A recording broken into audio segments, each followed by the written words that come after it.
Mister علی بولو یہ جو نظریہ ہے کہ خالق کے لیے کیا سر، یہ جو نظریہ ہے کہ خالق کے لیے مخلوق کو ترک کرنا، کیا کہتے ہیں سر یہ کہتے ہیں خالق کے لیے، خالق جی خالق ہاں کیا مخلوق کو ترک کرنا، ابھی سوال پورا نہیں سر ہوا۔ اس میں سوال یہ تھا کہ یہ ترک کرنا جو ہے یہ کس سینس میں ترک؟ مجھے سمجھ نہیں آ رہی آپ کیا کہہ رہے ہیں، کیا کہہ رہی ہے سر یہ جو اکثر مجھے آواز نہیں آ رہی سر میں زور سے بول رہا ہوں سر، یہ کہتے نہیں ہیں زور سے نہیں بولو، الگ الگ لفظ بولو الگ الگ بول رہا ہوں۔ ہاں یہ کہتے ہیں نا کہ مخلوق کو ترک کرنا جو ہے، مخلوق کو کیا کرنا ترک کرنا، مخلوق کو ترک کرنا جی ہم، سر یہ کیا سوال پورا کرو نا سر یہ تصوف میں سوال پورا کرو نا سر یہ پھر ترک کرنا جو ہے سوال پورا کرو کیا سر یہ ترک کرنا جو ہے یہ ترک کرنا جو ہے کس سینس میں ہے؟ کس سینس میں ہے یہ ترک کرنا کون سا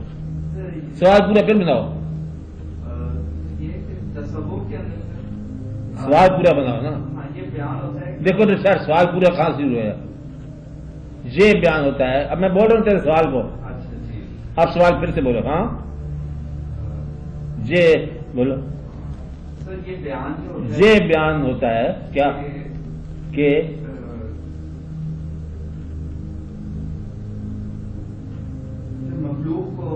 مخلوق کو ترک کر کے جو ہے وہ ترک کر کے جو وہ خالق کی طرف سفر ہوتا ہے خالق کی طرف صبر ہوتا ہے تو سر یہ ترک کرنا جو یہ ترک کرنا جو ہے سر یہ کس معنوں میں ہے؟ یہ کن معنوں میں ہے کس نے استعمال کیا سر یہ اکثر سننے میں یا پڑھنے میں آتا رہتا ہے کیا کہتے ہیں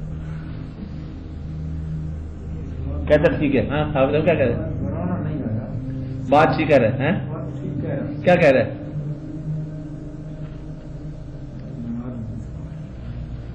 میں ہی بنا ضرور یہ میرے خیال میں یہ کہنا چاہتے ہیں کہ وہ ہستیاں یا وہ لوگ جو اللہ تعالیٰ کی طرف سفر شروع کرتے ہیں اور یا اللہ جنہیں بعد میں کہا جاتا ہے وہ عام لوگوں سے الگ ہو جاتے ہیں، اچھا تو اس پہ ان کو یہی ہے کیوں مسٹر علی نہیں سر، اس سے تھوڑا مختلف ہے بتاؤ نا سوال کیا ہوا ہاں سوال کرو نا کھل کے وضاحت کرو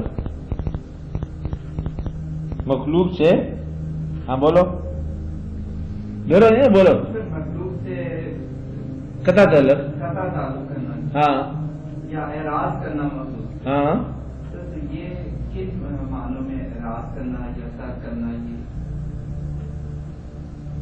یہ استعمال ہوا ہے استعمال کس نے کیا یہ بتانا پہلے سر یہ مثلا سر کشف معیوب میں بھی یہ استعمال ہوا ہے کیا لکھا ہوا ہے سر کئی مقامات پہ اس طرح کی بات لکھی ہوئی ہے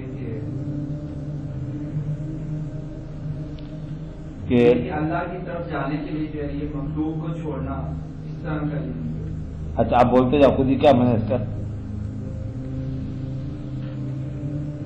ہاں میں کوئی اور میری مدد کر دیتے نہیں سمجھ آ رہی ہے نہیں سمجھ یہ رہے مثلاً اگر آپ معمولی سی بات ہے حج کرنا چاہو حج ایک خاص فنکشن ہے تو حج کرنے کے لیے گھر چھوڑنا پڑے گا یہاں سے جاؤ گے نا کیوں سفر ہی ایسا کہیں جانے کے لیے بہت سارے چیزیں چھوڑنی پڑتی دکان پر جانے کے لیے گھر چھوڑنا پڑتا ہے اب کیسی بات ہے پڑھنے کے لیے کہتے ہیں ہاسٹل میں جا کے رہنا کیوں کہ سب سے الگ ہو گئے کمرہ کہتے کیوں بھی کر دو ڈارمیٹری میں نہیں رہتا کیوں کہتے سب سے الگ ہو کر پرائز ٹھیک ہو جائے گی کسی ایک خیال میں آرٹسٹ ہوتا ہے پینٹ کرنے والا بنانے والا اسے کہا جائے کہ مجھے الگ اسٹوڈیو دے دو ایک خیال میں یکسوئی جو یکسوئی والے ہوتے ہیں وہ عام طور پر باقیوں سے الگ رہتے ہیں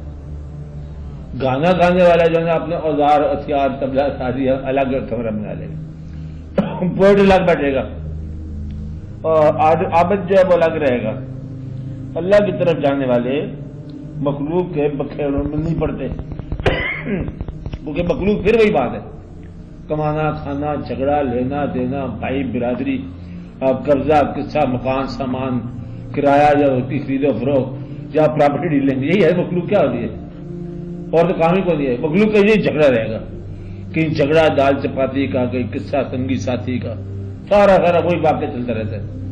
اس لیے اللہ تعالیٰ کی طرف جو رجوع کرنے والے ہوتے ہیں وہ ان سب لوگوں سے نکل جاتے ہیں. یہ نہیں ہے کہ ان کو چھوڑ دیا ہمیشہ کے لیے، مطلب یہ ہے کہ ان کی توجہ چھوڑ دی، ان کی طرف زیادہ مطلب دلچسپی رکھی اور اپنا وقت جو ہے نا ہمہ وقت اس کی طرف لگا دیا. باقی کام ہوتے رہتے سارے. ہم یہ نہیں کہتے کہ وہ باقی کام نہ کرو، آپ کی دنیا اور ہو گئی ہے. پرانے زمانے میں تو لوگ گھر بھی چھوڑ جایا کرتے تھے اور وہ تلاش میں نکل گیا. آپ کے لیے یہ ممکن نہیں ہے اور یہ جائز بھی نہیں ہے. دور اور آگے وہ کسی اور ملک میں چلے جائے، آپ کسی اور ملک میں پھر جانے کا ویزے کا پروگرام اور یہ پروگرام اور پروگرام، بڑی مشکلات ہوتی ہیں.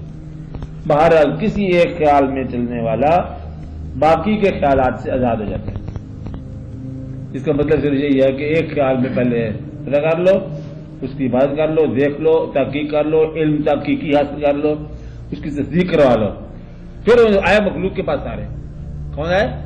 مخلوق کے پاس آئے. تو حاصل جو ہے تنہائی میں کیا اور جو حاصل ہو گیا تو پھر بانٹا مخلوق میں جا کے. بلکہ اس حد تک مخلوق ہے کہ لنگر پکائے تو بڑی بڑی دیگیں پکائی ان لوگوں نے. مخلوق کو بلاتے رہے، آؤ بھائی آؤ بھائی، نہ ماننے والے بھی آؤ، ماننے والے بھی آؤ، چھوٹے بھی آؤ، بڑے بھی آؤ، بلایا. اس لیے طلب کا سفر، تلاش کا سفر ہوتا ہی تنہا ہے. اور حاصل جو ہے نا یہ تقسیم ہوتا ہے ان میں، کن میں؟ سنگت میں. طلب کا زمانہ تنہا ہوتا ہے. طلب کو درد کہہ لو، درد تنہا ہوتا ہے. درد میں کون شریک ہے؟ اور بھی ایک فنکشن سارا درد کا فنکشن میں آتا ہے. کہتے میلہ ہے، آپ آ جاؤ، ولیمہ ہے آ جاؤ، دعوت ہے آ جاؤ، پکا ہوا ہے، دیگ پکا ہوا ہے آ جاؤ. کہتے آج سر درد پکا ہوا ہے، آج دل کے پھوڑا جل رہا ہے، کوئی نہیں آئے گا. درد تنہا ہوتا ہے تو خوشی جو ہے نا اس میں محفل لگ جاتی ہے. تو درد کا زمانہ تنہا ہوتا ہے. سیف الملوک ہے نا، سیاح کا زمانہ ہے درد. حاصل جو ہے پھر وہ جشن کر لو، جو مرضی کر لو. یہ لوگ جو ترک کرتے تھے دنیا کو، جب حاصل کیا تو پھر انہوں نے میلے لگائے، بڑے لگائے میلے. آج تک میلہ قبروں میں لگا پڑا، ان کے بازار میں لگا ہوا ہے. کوئی فقیر کا آستانہ لے لو، ڈھیروں ڈھیر بندے جاتے ہیں. لوگ پاگل ہیں، یہ کیا سے نہیں جاتے؟ وہاں تو قبر ہے. کہتے تم نہیں جانتے کیا ہے، بس جاتے ہیں. سمجھ آئے تب جاتے ہیں، نہ آئے تب بھی جاتے ہیں. تو یہ اتنے مطلب مخلوق کے ساتھ رہنے والے لوگ تھے کہ ایک دفعہ مخلوق تو چھوڑی ہے انہوں نے، لیکن آپ مرتے سے تک مرنے کے بعد نہیں چھوڑتے. اس لیے مخلوق سے مراد یہی ہے کہ نکل جاؤ، اپنا حاصل کر لو. یہ جس سے امتحان سے پہلے آپ دنیا کو چھوڑ کے بیٹھ کے پڑھتے رہتے ہو، پھر امتحان کے بعد پاس آ گیا، فرسٹ ڈویژن آ گئی، پاس ہو گیا، آپ مخلوق میں رہو. امتحان سے پہلے الگ نہیں جاتے، پڑھتے نہیں. آپ نے نہیں کیا، ہم نے سامنے نہیں کیا. ویپاری تھوڑا سا الگ ہو جائے گا. آج کل جو آدمی امتحان سے پہلے بھی الگ نہ ہو، پھر رزلٹ کا پتہ چل جاتا ہے نا کیا ہے. تھوڑا سا پڑھا کرو تنہا بیٹھ کے. ویسے بھی کہتے ہیں کہ اگر کوئی دین کی تلاش ہے نا تو الگ بیٹھ. ہے دیکھنا یہی کہ نہ دیکھا کرے کوئی. تنہا